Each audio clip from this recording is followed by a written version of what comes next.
Welcome to B2B Commerce Corner. Commerce Corner is a sub-series of the E-Commerce Edge podcast discussing all things B2B commerce through the lens of agencies, consultants, merchants, and more. Enjoy.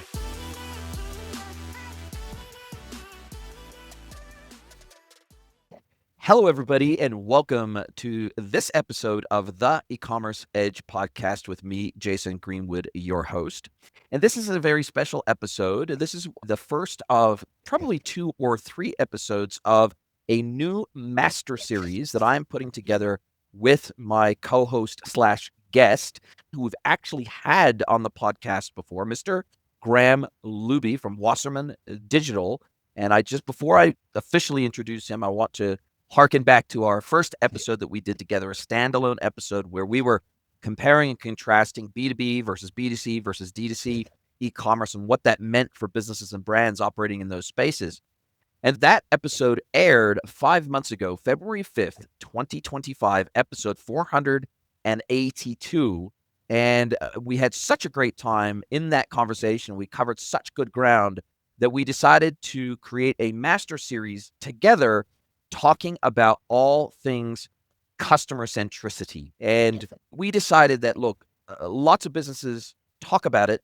Lots of businesses say they want to be customer centric, but they really don't necessarily know how to operationalize customer centricity in their business so that they can actually get the best value and ROI out of their digital investments, both for them as a business, but more importantly, for their customers, to virtually guarantee adoption of these digital technologies that they're spending so much time, effort, love, and money on. Mr. Graham Luby, thank you very much for joining me for this master series. Welcome. Thanks for having me. Looking forward to it.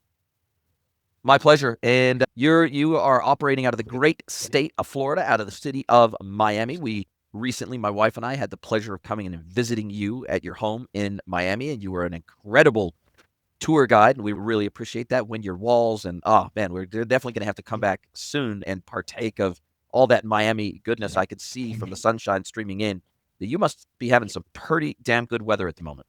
Pretty good, right? It's everybody says Miami's super hot, but there's a nice breeze going on right now, and I love it. Now, before we set about organizing this master series suite of episodes, we had some off-air conversations about what form we would like this to take and some of the key topic areas that we wanted to cover. But in conjunction, you as Wasserman Digital have started to put together a bit of a framework for helping your customers operationalize customer centricity. And you started to put together a framework for helping them ensure that what they are building is fit for purpose, not just for them, but for the customer. And I think maybe just talk me through and talk our audience through some of the motivations for creating this new framework that you're leveraging with your customers, why you think it's important, and why you think brands struggle to do this on their own. I think the reason that I'd say brands struggle to do this on their own is because they've told us that they struggle to do it by themselves. In a lot of conversations, we've heard a recurring theme that they've implemented technology, but they haven't gotten the adoption that they were hoping for. And very often that adoption isn't the result of the technology. It's the result of the organizational processes. It's around the communication associated to it. And frankly, it's around the internal change management required to make some of the internal stakeholders change the way that they interact with customers. And I'll give you one specific example. When companies are trying to drive customer self-service, impediments in the B2B world could be a sales team that isn't incentivized to have customers do self-service. So when we're looking at how do we help our customers be more successful in driving the technology adoption, what we really start out with is very early in the process identifying what is it that those customers are looking for. So our customers. And that's usually gathered through some level of research and customer insight. It's talking to internal stakeholders as well as talking to external customers and understanding their drivers. Where are the pain points in doing work with the organization? How can they overcome those pain And then once those are identified and really built into a vision of a technology solution, then putting in place a plan to implement the technology, but also communicate internally and externally to drive that along. You make a very good point, because I've seen this over and over again, particularly in the B2B world, where sales and RevOps teams can scuttle digital projects, or not necessarily scuttle them, but certainly there can be some subterfuge. There can be this feeling that if our needs as internal sales teams are not sort of thought about, if we haven't made enough of an effort to get teams on board this digital bus, for lack of a better term, these people can feel alienated, they can feel ignored, they can feel disrespected, and ultimately they can feel like their pocket's getting picked if they think that ultimately digital transformation means get rid of the humans, replace us with robots, and cut our commissions. And that ultimately, when I go in and I'm doing consulting with a B2B business and a supplier for the very first time, oftentimes one of the first questions I will ask of the C-suite or the leadership team or whoever it is that I'm engaging with: have we discussed this with the sales team? Have we had this conversation? Have you tried to assess what their pain points are as an employee? Have you tried to assess what their pain points are in them trying to do a good job for you? Have you tried to assess what tooling they do not have to be able to do a good job or to be efficient at their job? Because what I've seen, and I don't know if you've seen the same, and this is probably a great place to go next, when for the B2B suppliers, whether a manufacturer or distributor, that track their sales reps' time in a CRM by activity, and not all do, oddly, not all do. Some will just simply track, okay, they're scheduled for 40 hours a week, and here's the revenue they bring in any given month, and we're going to divide that by the hours, and then we're going to assess their productivity based on that. But for the businesses that track sales reps' time, whether it be internal, external, customer service, whoever it is that is helping customers complete a transaction with the business, I have discovered that between 20 and 60% of activity time by a sales rep is admin. That ranges from driving to customer sites, that ranges from trying to collate product information off of a network drive and put it all together into a zip file and send it off to a customer. That can take the form of manual quote request processing, manual RMA processing, manual shipment tracking processing, and 1,000 other things that sales reps are required to do typically as part of their job. That doesn't put any more commission into their back pocket, and it doesn't really add tangible value to the customer either. And so because of these statistics, and I've seen this very consistently over and over and over again, I find that if I'm allowed and I'm given the opportunity to talk to internal teams before the executive leadership team, because the executive leadership team usually and unfortunately will have the conversation with sales through the lens of making the business more efficient. But salespeople are coin operated, as my friend Jason Hine is fond of saying. And the reality is that they don't really care about the business being more efficient. If it doesn't impact their wallet, then why would I care whether the business is more efficient? If you're going to be if in the process of making us more efficient, you're going to pick my commission pocket, then why would I? And I've heard internally from team members quietly whisper to me, oh, we tried this before, but they tried cutting our commission for all sales that came through digital channels. So you know what? I tell my customers, don't bother. Just come and talk to me. Just that website thing, it's really hard to use. You just pick up the phone, you send me a WhatsApp, you send me a Teams message. I'll take care of everything for you. I'll make sure and secure your product. I'll make sure and get you the best price. And they will find a way. They will find a way to almost guarantee that your customers will not use your digital technology if the right incentives aren't placed to do. Have you seen the same? 100%. And the companies that I've seen most successful treat digital as a channel to communicate with the organization, whether it's similar to a phone or an email. And it is not treated as a revenue channel that is distinct from the sales person. So the company doesn't necessarily care whether that order comes through an order online or comes through a call to that salesperson. If that customer is in the salesperson's territory or is assigned directly to them, that salesperson gets the revenue. So it actually gives an incentive for the salesperson to get customers to do self-service because it frees up their time to do other things, more selling, which really can accelerate their compensation. So for routine orders or entry of simple orders, simply do it online.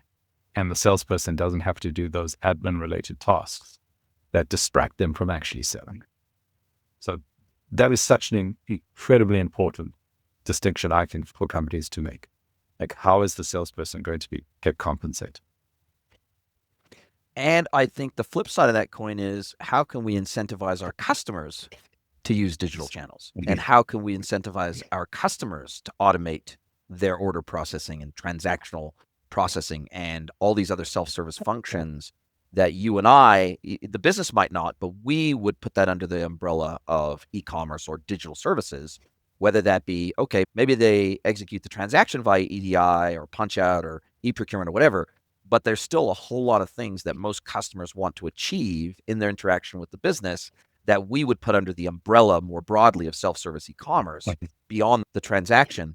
And when you are talking to your customers about these internal change management processes, for lack of a better term, and when we start to think about the externalization of change management, and we start to think about, okay, if we want to have empathy for our customers and we want to show customer love and we want to show customer centricity, because I have yet to meet a client that I work with that doesn't say they're customer centric. Like, every single one of them say, we focus on our customer, or some version of that term, customer centricity.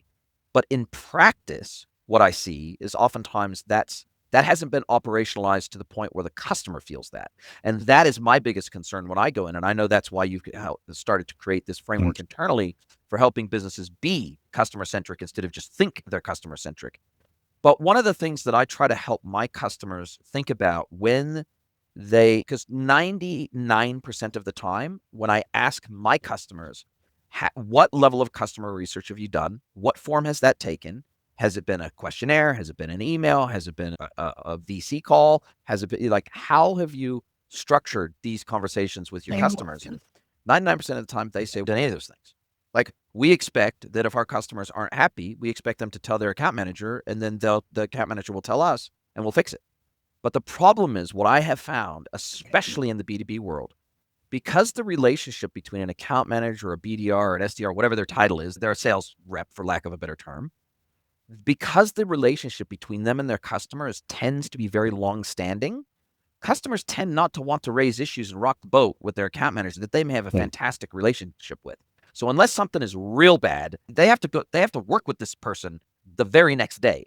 And so the last thing they want to do is create bad blood between them and their account manager, because it will affect the relationship, and it might even affect the products that they get, the prices they receive, etc. And so I have found that even if a business has an intent of being customer centric, the way in which they capture voice of customer by definition minimizes the chances that a customer is going to give positive critical feedback to the business. And so there's this catch-22 there. The business wants to be customer centric, but they don't know how. Are you seeing the same? Yes, because a lot of companies don't have an effective voice of customer type of program. And when I think of a voice of customer program, it is a regular way to solicit feedback from customers in a impartial fashion.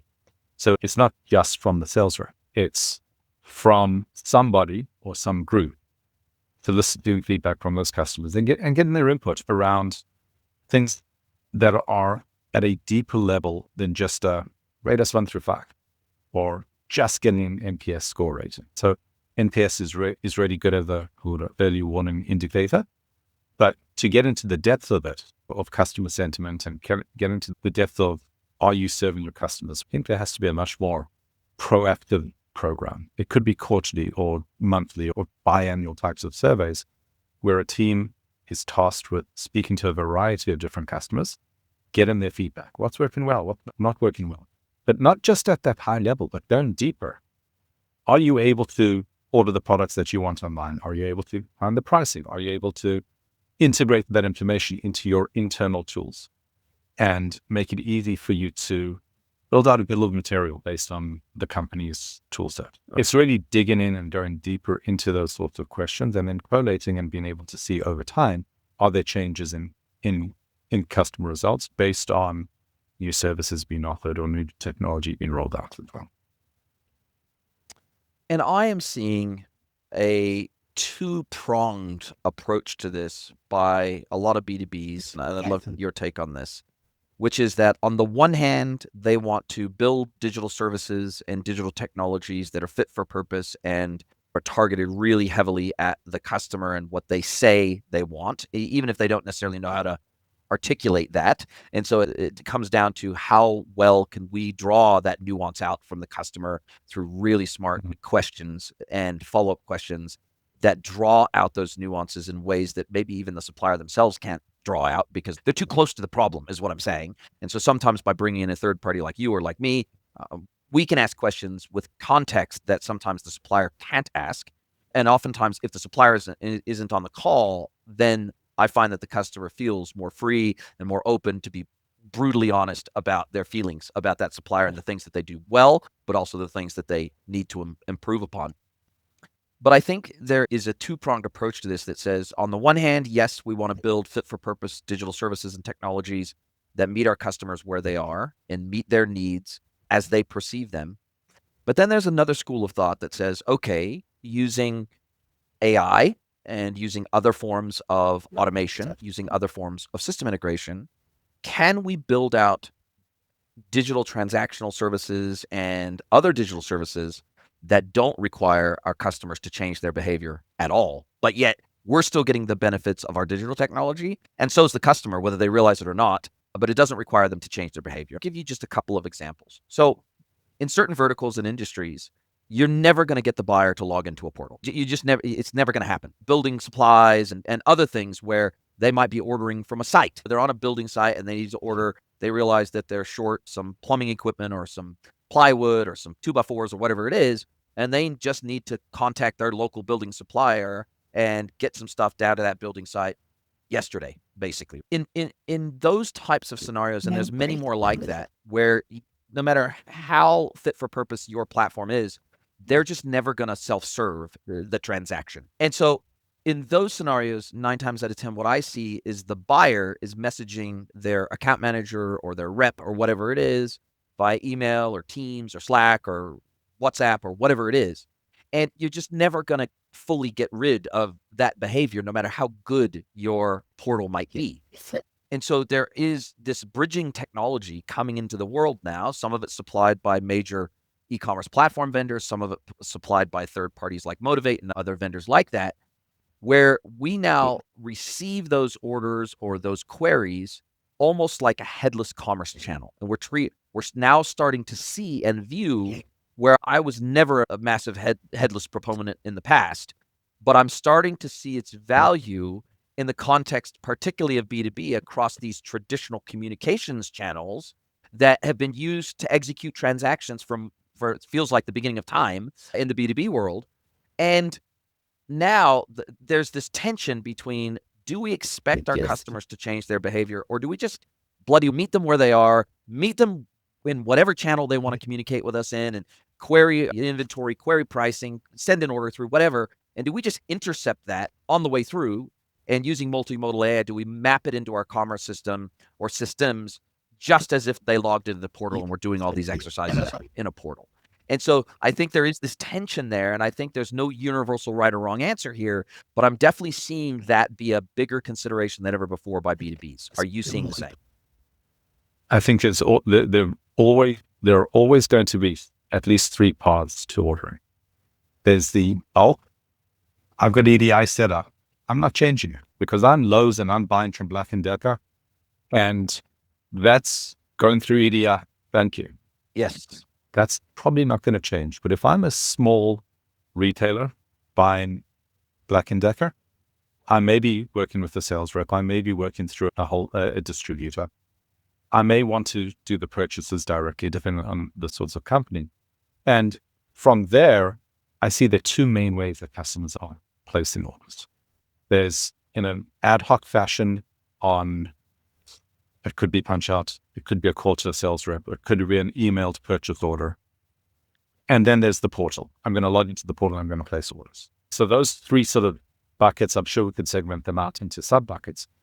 But in the middle one, where it's an emailed order, or yes, still faxes, we still come across them every now and then, or a call to a sales rep and the sales rep's not available, so it's a recording or followed by an email. All of those processes are very ad hoc. So I'm starting to see opportunities for AI to replace those order placement processes. And when we think of the interactions, there's the order placement, which has to align with what's the customer account? Does that customer account have specific pricing? Does the customer account have specific catalogs and their own SKUs that have to be accommodated?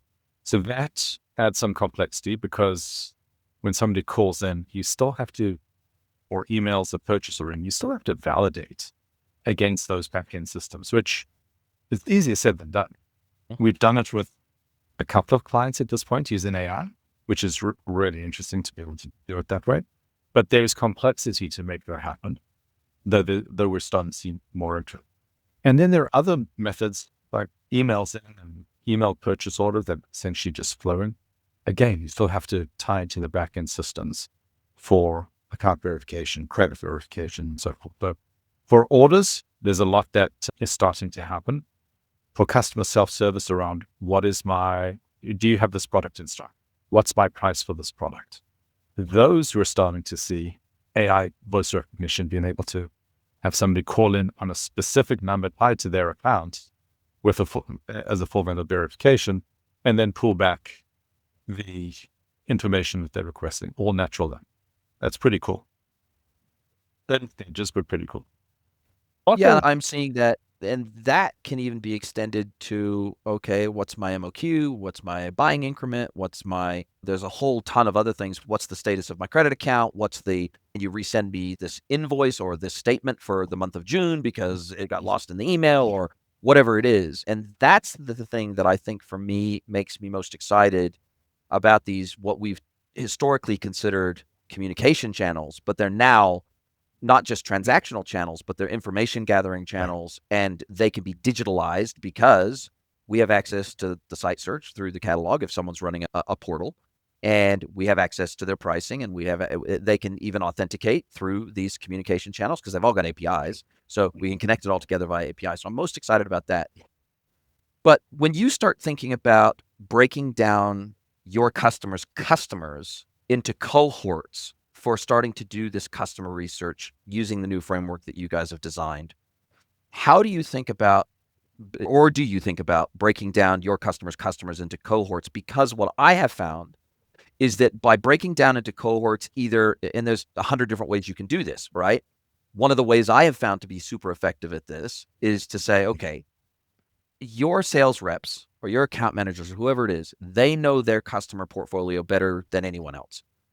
Let's ask them to break their customers down into 3 buckets.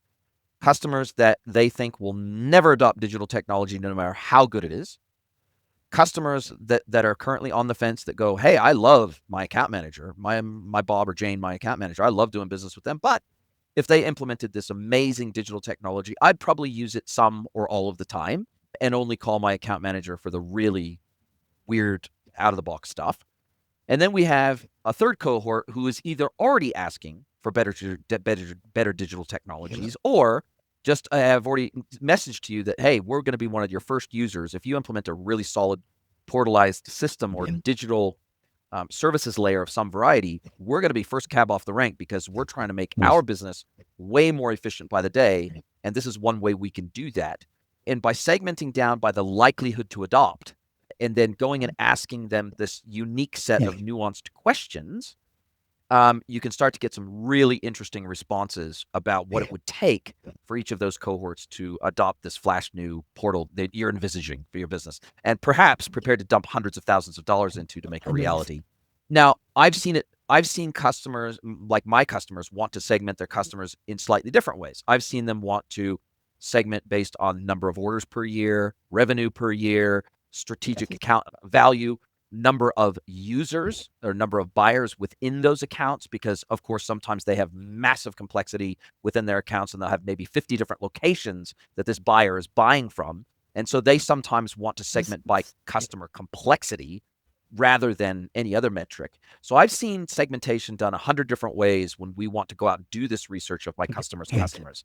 But what kinds of things are you seeing work really well around segmenting these customers so that we can get really targeted in the types of questions and the ways we ask them? It's a really good question. And I'll throw out one other way of segmenting, and that is by the role within the customer. So yes, if you're a manufacturer and you want to understand how your distribution customers want to interact with you, a marketer or product manager at the distributor is going to have very different expectations than the operational manager at the distributor is going to have. yes. And it could be that the marketer is very forward leaning on technology and the operations isn't at all. So when we look at building out the voice of the customer programs, they're really based on the company themselves. And we may end up slicing them by technology adoption or customer size, and then possibly looking at one level beyond that and saying, who within those organizations should we be getting insights from? So that we have cohorts of different marketing users versus finance users versus operational users in those, in the customer organizations. Yeah, totally. And I get that. And it makes sense with some orgs to do it differently for sure. How many of your customers that you are starting to help them implement this voice of customer program, how often have they maybe tried it before, misfired, given up, found it too difficult to operationalize? What percentage of your customers that you're working with have either tried it before and failed, or just not doing it today, versus how many have perhaps wanted to do it for a very long time, but have never even taken the steps to get there, and they want you to help build the entire foundation of this customer feedback model? I think the B2B space, because of the direct relationships that sales reps might have had with their customers, hasn't had as structured of a voice of a customer or customer feedback program as a lot of B2C. But you can't not go to a large B2C site and get prompted for a survey at some point in your interaction. It's just really or the Feedbackify tab on the side of the site, or a Campile tab in the corner of the page, or something like that. Or getting a Qualtrics survey at some point in the journey. And there are definitely larger customers of ours that have some level of program in place on the B2B side. But I think the mid-market is, for the most part, behind the B2C and don't have a lot of those built out yet. I think there's still quite a lot of work to be done by those organizations to build it out and structure it and formalize it. And do you encourage your customers to do this? So let's say a customer comes to you and they say, hey, we've got a mandate from the board or the leadership team. We're going to heavily invest. Maybe we've either never done e-commerce before in any way, meaningful way, apart from maybe EDI or Punch Out, but we've never had a portal before, or our portal's a decade old and nobody uses it because it's hard to use and it's not very good. And so we know we need to invest. We've been given a mandate to invest. The board is maybe older and maybe less experienced. And so therefore they don't know what they don't know, but they know we need to do something, but we don't really know where to start on this journey. And therefore we don't want to go and invest a bunch of money in something that isn't going to see any use. And so at what point do they start to realize that they need voice of customer? Are you typically recommending this before you scope out and build a new solution? Or is it, hey, we've built this, we've gone to market, we're not seeing great adoption, let's get some customer feedback so that we can improve it to make it more fit for purpose? Which of those are more common? I'll give you the story that came up the other day. I was talking to somebody from a pretty large manufacturer of industrial goods focused on the construction space. And they were talking about the fact that they have had some challenges getting adoption of their B2B portals. And the person was fairly new to the organization. And they didn't realize we actually did a voice of customer survey for them about 10 years ago. 10 years ago.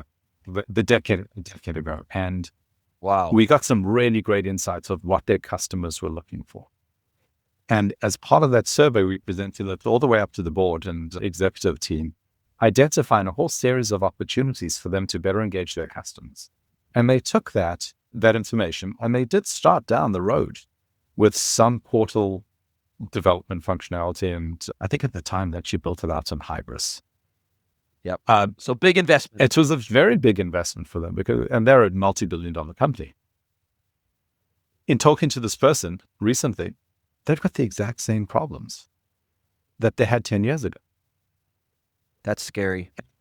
But it also means that they're at a point today where they realize the things that customers were asking for 10 years ago, they're still asking for today. So the portal initiative gave some features and functionality that were being requested, but not everything the customers were looking to do. But now there's much more emphasis on how do we let customers be more self-service? How do we let customers find the information from us to prevent them from going somewhere else? And as we look at 5 years down the line, maybe even sooner, I'm not a great timeline prognosticator here, but I see there been a lot more AI-enabled purchasing, where if a company doesn't expose their information well online, they will be invisible to AI purchasing agent. And I think that is going to be something that we have to factor in, not just how customers are buying as individuals, but how they're going to be buying as organizations and what tools they're going to be implemented to support that buy. It puts an emphasis on, call it the sellers, the merchants, or the manufacturers, wherever however you want to phrase it. But they need to enable the way that the customers are buying today, listening to the customers. You make a very good point, which is we've always had this problem in the B2B world where most B2Bs wanted to have a closed catalog. They wanted to have a closed portal. They wanted to have a gated experience, right?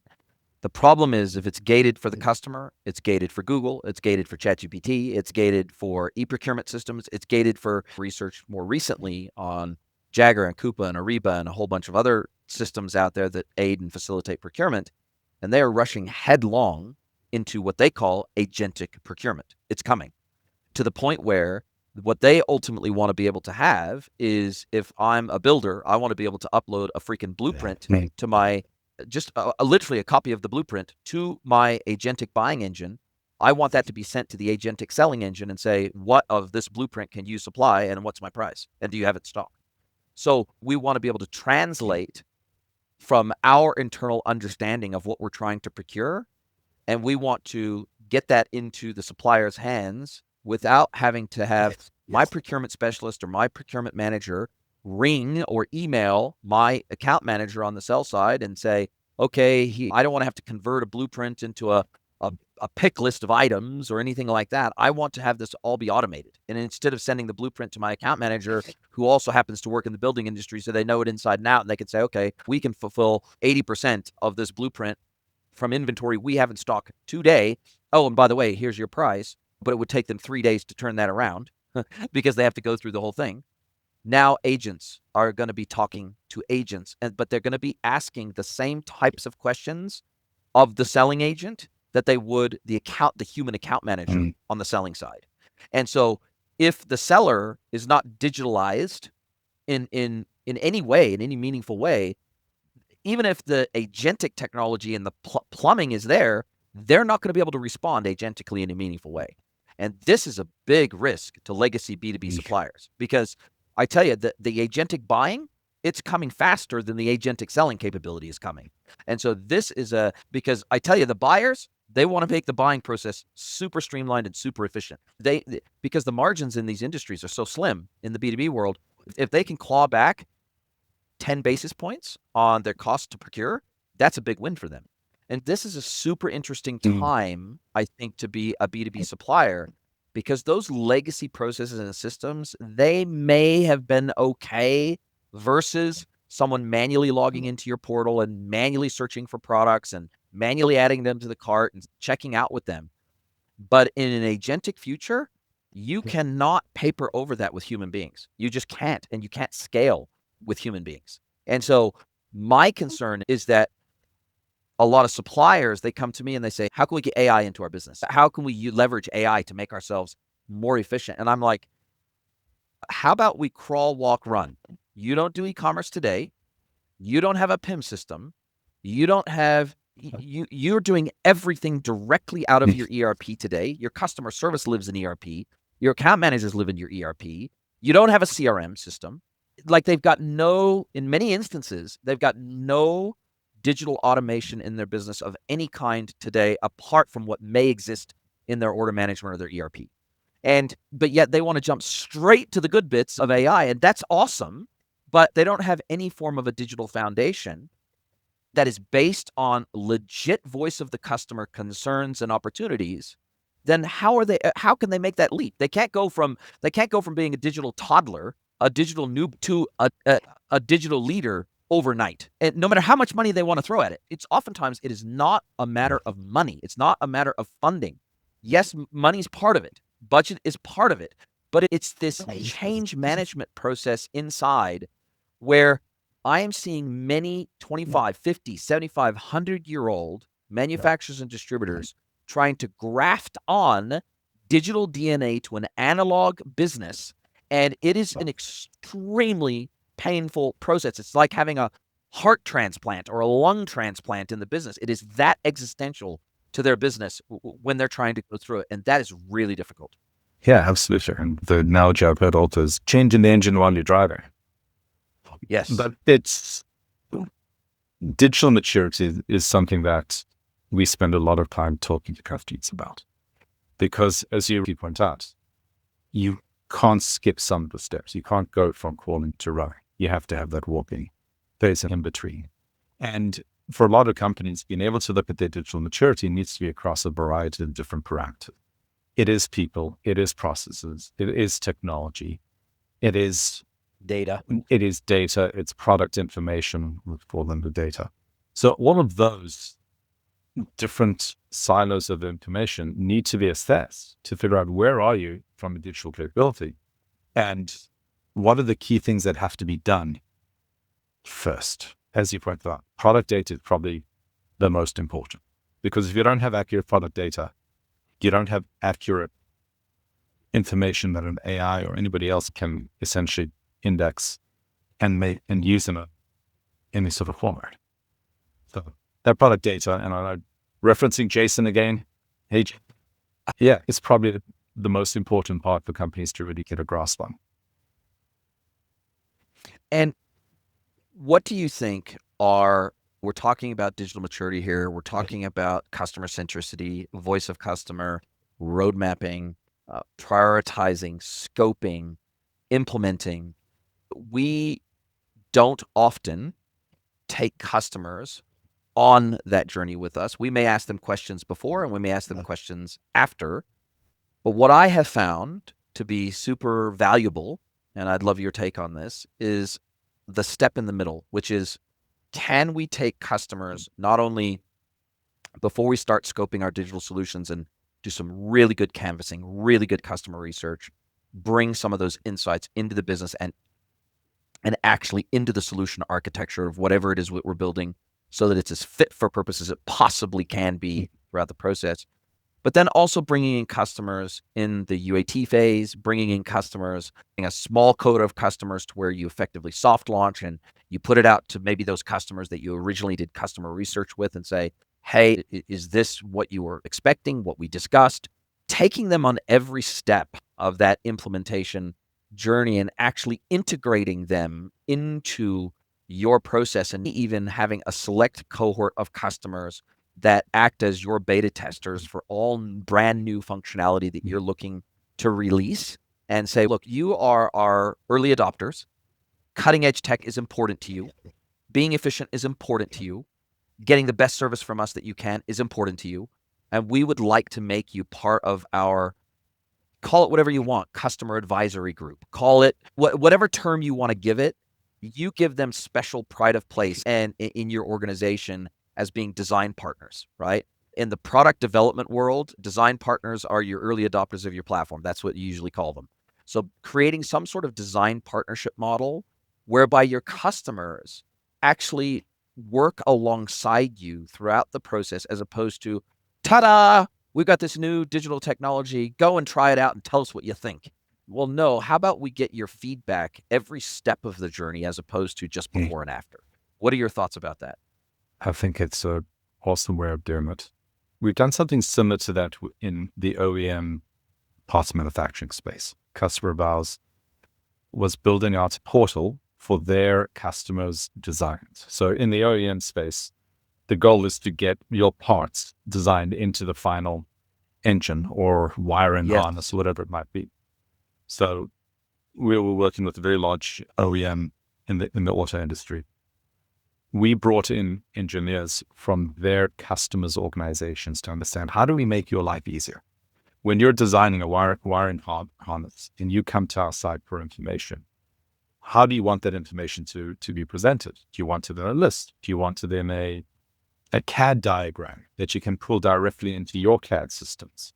So really to understand that, and that exposed a lot of information around how do they want to sort for information?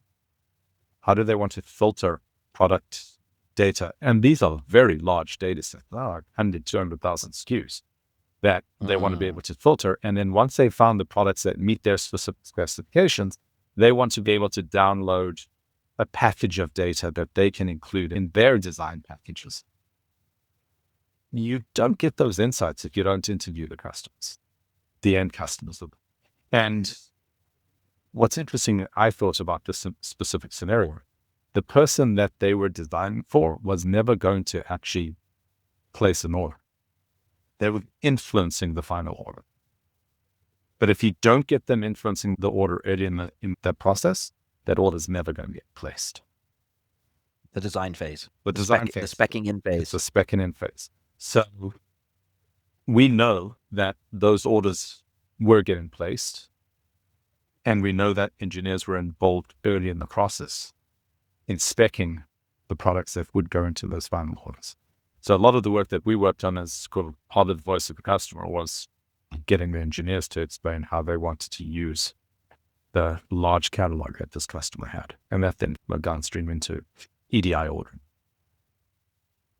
Wow. Absolutely spectacular. And I know that McMaster Carr is famous for their design files that you can get from certain PDP pages. You can actually download the CAD files for certain hardware that they sell. If you're wanting to spec it into your file, you can actually literally download all the specs and the tensile strength and all these different things. If you need to spec those in it, you need to have the support in your CAD drawing for something. They have ready-made CAD files for a number of different CAD programs that you can download to make it easier to reference the spec of the thing that you're speccing into your design.